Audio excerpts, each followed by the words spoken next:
Derivative securities itu adalah di latar belakangnya adanya risiko pasar atas harga saham dari nilai komoditas harganya, interest rate, dan nilai kurs tukar.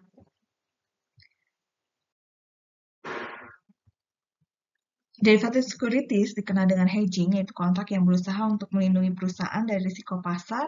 Sekuritas seperti future, option, swap, dan umumnya sebagai lindung nilai. Berbentuk kontrak yang nilainya berasal dari nilai aset lain atau barang ekonomi seperti saham, obligasi, komoditas suku bunga, dan nilai mata tukar. Ini sepenuhnya untuk meringankan risiko atas pihak kontrak derivatif ya. Derivatif ini salah satu contoh bentuknya adalah option, itu hak untuk membeli saham pada nilai tertentu gitu ya. Disebut option, jadi untuk melindungi nilai harga saham tersebut. Lalu derivatif ini adalah berupa kontrak memiliki masing karakteristik satu atau lebih indeks yang mendasari satu atau lebih jumlah penyelesaian jika ada tingkat investasi awal atau investasi awal yang kurang dari yang diperlukan dan mengizinkan penyelesaian bersih. Jadi dasarnya adalah underlying index, national amount, dan nilai kesepakatan bersihnya atau resolusi tunainya ya. Derivatif ini ada fair value-nya, cash flow, dan foreign currency ya. Dan ada yang sifatnya hedging atau ditahan, ada yang sifatnya spekulatif ya. Hedge of net investment in foreign corporation. Spekulatif ini dicatat pada nilai wajar, balance sheet-nya, keuntungan kerugian belum direalisasi termasuk dalam pendapatan, fair value baik aset derivatif dan lindung nilai, liabilitas yang dicatat dengan nilai wajar, lalu keuntungan dan kerugian yang direalisasi pada aset derivatif atau kewajiban yang termasuk dalam pendapatan. Cash flow hedge ini dilaporkan atau dicatat pada nilai wajar, unrealized gain and loss pada effective portion derivatif, sama dengan nilai fair value index. Ini bisa dilihat ya. Jadi didasarkan dengan foreign currency fair value-nya, ini sama dengan fair value-nya, lalu foreign currency hedge investment foreign creation. Jadi sifatnya derivatif spekulatif, fair value, cash flow, dan foreign currency fair value hedge, ada yang foreign currency cash flow hedge, dan foreign currency hedge on net investment in foreign corporation. Dan ini dampaknya pada balance sheet dan income statement. Analisis of derivatif di sini yang diidentifikasi risikonya tadi, lalu risk exposure dan efektivitas daripada strategi hedging, mengevaluasi risiko yang mendasari strategi manajemen risiko, kegiatan untuk melindungi risikonya, dan efektivitas operasi lindung nilai. Juga mempertimbangkan risiko daripada pihak-pihak yang berkepentingan.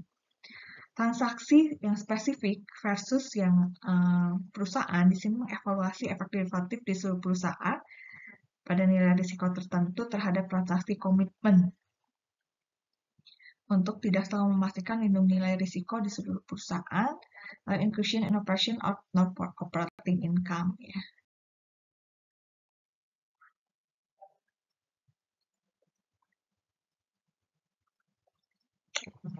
Dan ini international activities, lebih dari satu negara, hambatan karena perbedaan praktik akuntansi yang khas suatu negara di mana operasi ada. Jadi ini karena terdiri dari berbagai kurs, jadi sehingga menimbulkan hambatan. Metode translasi di sini terdiri dari metode kurs kini, current, dan metode sementara temporal.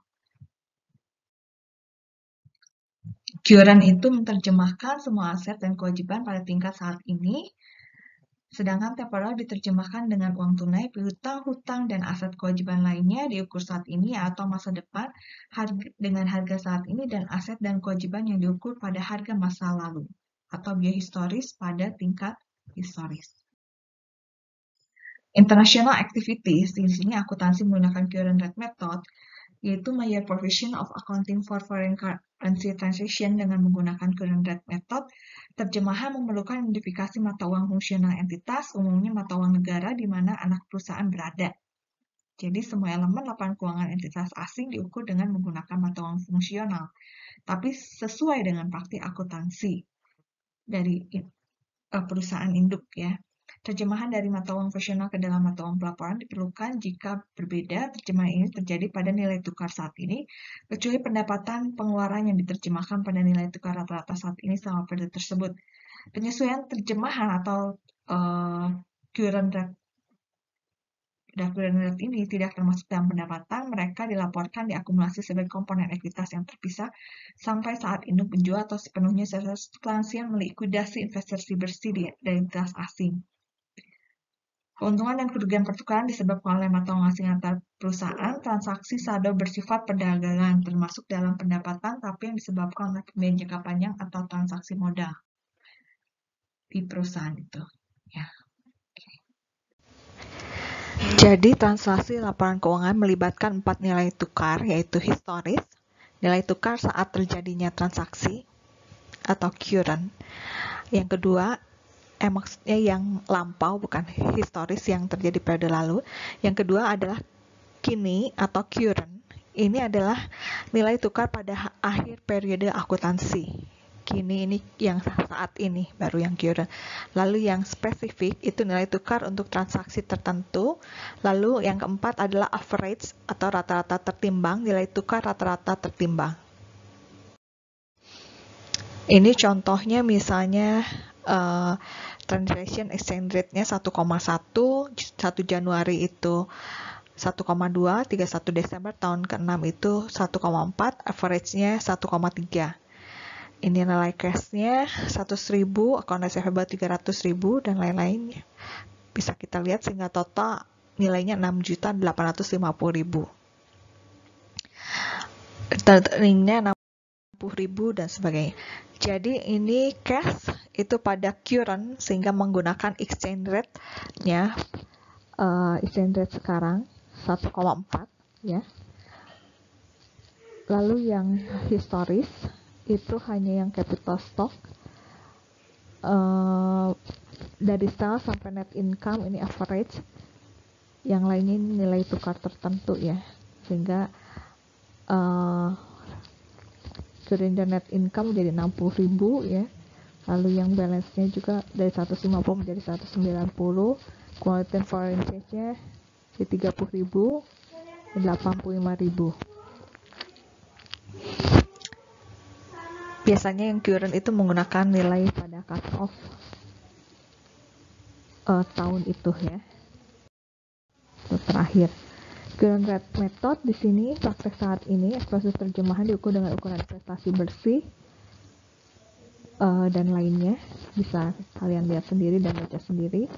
Termasuk transaksi valuta asing dan yang nilainya substansi, bukan uang fungsional negara uang lokal ya.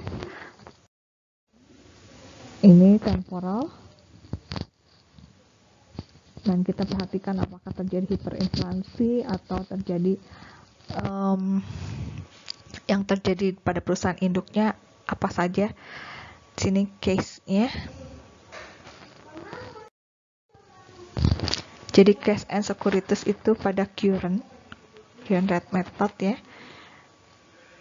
Untuk yang current rate method, tapi dengan temporal method itu inventory historis. Ini ada rumusnya, specific overhead historis dan income statement.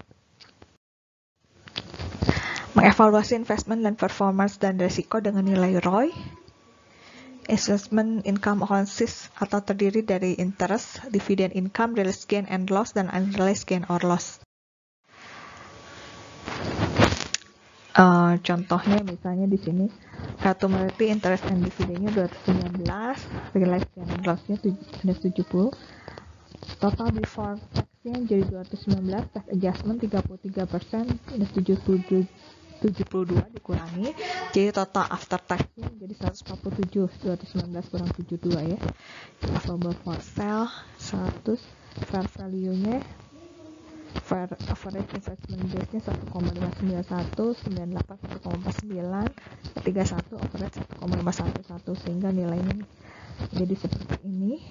Jadi nilai totalnya, nilai ROI-nya 14,5%, ini minus 14,8, 7,5%, tax menjadi 9,7%, minus 9,9 dan 5%. Refraksi NHKA excellence-nya di sini praksis. sambungan yang kemarin. Kalau tadi minggu kemarin kita membahas tentang semut dan pelanduk, binatang ketiga itu belalang yang tidak mempunyai raja, namun semuanya berbaris dengan teratur, dan cicak yang tidak dapat ditangkap dengan tangan, tapi juga ada di sana raja-raja ya. Ini 1 dan 2 sudah dibahas minggu kemarin. Yang 3 dan 4 di sini mempunyai sifat yang teratur walau tidak ada pemimpin atau yang memerintah, karena pada dasarnya semua orang mempunyai sifat pemimpin dan dapat menjadi pemimpin jika ada usaha dan keinginan kuat seperti belalang. Hidup teratur tanpa perintah dan aturan paling sulit dilakukan orang untuk hidup taat, karena takut sanksi, hukuman, dan peraturan itu pada dasarnya orang takut untuk berbuat jahat karena takut masuk neraka. Itu sifat dasar manusia ya, termasuk saya dan kita semua. Walaupun terlihat cicak itu mudah ditangkap, tapi dia bisa menyusup ke seluruh area bidang kehidupan ya. Jadi kita harus bisa menyusup ke seluruh area kehidupan, bisa menyesuaikan dengan segala kondisi kehidupan seperti cicak, sehingga ketika aset keuangan juga bisa digunakan untuk puluhan dan bisa mudah dicairkan, akan lebih menarik lagi minat untuk bagi orang lebih banyak ya. Walaupun sekarang memang saham termasuk kita juga di ekonomi ini akan dipermudah, bisa mendaftar dengan mengontak dosen Okta gitu ya, yang bekerja sama dengan Sinarmas sebagai GIBE, Galeri Investasi Bursa Efek ya. Tapi bisa dalam e-money ini bisa lebih tarik lagi kartu kredit atau e-money, bisa lebih fleksibel untuk memenuhi kebutuhan saat diperlukan, itu akan jauh lebih masuk ke seluruh area kehidupan. Contoh soal, misalnya 31 Desember tahun 8, saldo uji coba Swiss Corporation Ltd, di sini nilai debitnya 50.000, 100.000 dan sebagainya, sehingga nilai totalnya 2.400.000, ini 2.400.000 ya. Ini ada saldo sebelah debit sama dengan saldo sebelah kredit ya. Dan kita lihat di sini nilai historisnya itu nilai tukar pada 6 tahun lalu untuk modal bank itu 0,30 ya. Sedangkan nilai rata-ratanya 0,37, rata-rata pada tahun kedua 0,36. Dan current rate itu pada tanggal awal tahunnya 0,32 1 Januari, sedangkan pada akhir tahun ke-8 itu 0,38. Di sini ada beberapa pertanyaan ya. Asumsikan perusahaan memberikan 75% kepemilikan Enterprise Subscription dan Swiss. Jadi di sini current-nya itu menggunakan nilai 0,38 pindahan nilai akhir tahun ya ke-8. Average-nya 0,37. Kalikan ini account receivable sampai depreciation menggunakan sampai angka PPE, sedangkan depreciation sampai purchases ini kayak average, sales average, yang historis ini hanya return net earning, kebanyakan current ini ya, current. Sesuai dengan rumus di sini ya. Jadi sehingga dikalikan dengan nilai transaksi kursnya, karena ini menggunakan current, average, dan historis. Ini khusus yang case 54A di sini ya. Jadi nilai timeless-nya seperti ini ya setelah dikalikan. Kalau untuk inventory dan COGS pakai average, sedangkan inventory tahun akhir pakai current kursnya, sehingga nilai akhir daripada COGS 381.100 dan balance seperti ini. Sedangkan untuk income statement-nya ini menggunakan angka dari balance sheet. Sales itu setelah diperoleh 740.000, beginning inventory perhitungannya ada di slide berikutnya ya. 1, purchases 370.000, ini 120.000 kali 0,38, 45.600, 381, 359.900, ini jumlahkan 111.000 menjadi 24.700. Ini untuk perhitungan tadi 428.800 itu dari cash ditambah account receivable bersih, ini total sehingga total aset 428.800 ya. Liabilities, ini inventory 120.000 kali 0,38, Ini nanti soalnya saya ganti sehingga totalnya sekarang 3.100.000, 3.100.000. Nanti kalian bisa kerjakan. Sistem inventarisnya Vivo di sini ya. Ini 6 tahun 0,25, misalnya saya ganti.